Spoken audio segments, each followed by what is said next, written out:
Viewers, আজকের ভিডিওতে আমি দেখাবো যে আপনি ইনস্টাগ্রামে কমেন্ট করেছেন, তো সেই কমেন্টটা ডিলিট কিভাবে করবেন। জাস্ট আমি ক্লিক করলাম ইনস্টাগ্রামে।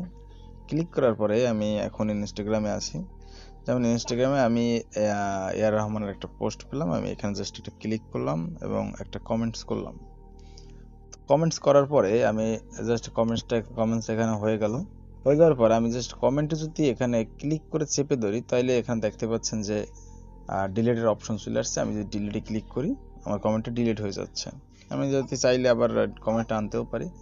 তো এইভাবে আপনি আপনার কমেন্টটা ডিলিট করতে পারবেন, কিন্তু আপনি চাচ্ছেন যে একসাথে একাধারে বা অনেকগুলো কমেন্টস একসাথে ডিলিট করতে চাচ্ছেন। তো তার জন্য আপনার প্রোফাইল আইকনে ক্লিক করতে হবে।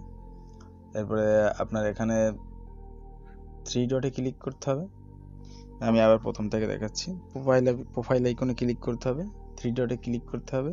দেন থ্রি ডটে ক্লিক করার পরে আপনি এখানে দেখতে পাবেন যে ইউর অ্যাক্টিভিটি একটা অপশন শো করবে। আপনি জাস্ট ইউর অ্যাক্টিভিটিতে ক্লিক করবেন। আমার নেটের ইউর অ্যাক্টিভিটিতে ক্লিক করলাম। ক্লিক করার পরে আপনি এখানে আপনার লাইক, কমেন্টস এবং শেয়ার যে যা কিছু করতেছেন সব কিছু এখানে আপনার শো করবে।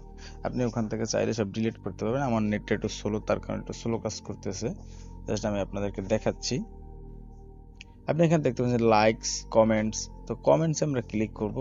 ক্লিক করার পরে আপনি এখানে দেখতে পাচ্ছেন আমি যতগুলো কমেন্টস করেছি সব এখানে শো করতেছে। তো আমি জাস্ট চেপে ধরলাম এবং সিলেক্ট করলাম। প্রত্যেকটা কমেন্টস আমি সিলেক্ট করলাম। সিলেক্ট করে আমি যদি এখানে ডিলিট নিচে দেখতে পাচ্ছেন ডিলিটে ক্লিক করি। তো ডিলিটে ক্লিক করে আবার ডিলিটে ক্লিক করি, তাহলে এই সব কমেন্টসগুলো একসাথে ডিলিট হয়ে যাবে। তা আমরা দেখতে পাচ্ছি যে লোড হচ্ছে। তো একসাথে আমার এই সব কমেন্টস ডিলিট হয়ে গেল। তো এইভাবেই আপনি আপনার ফেসবুকে আপনার ইনস্টাগ্রামের কমেন্টস একসাথে সব ডিলিট করতে পারবেন। ধন্যবাদ। ভিডিও ভালো লাগলে অবশ্যই চ্যানেলটি সাবস্ক্রাইব করবেন।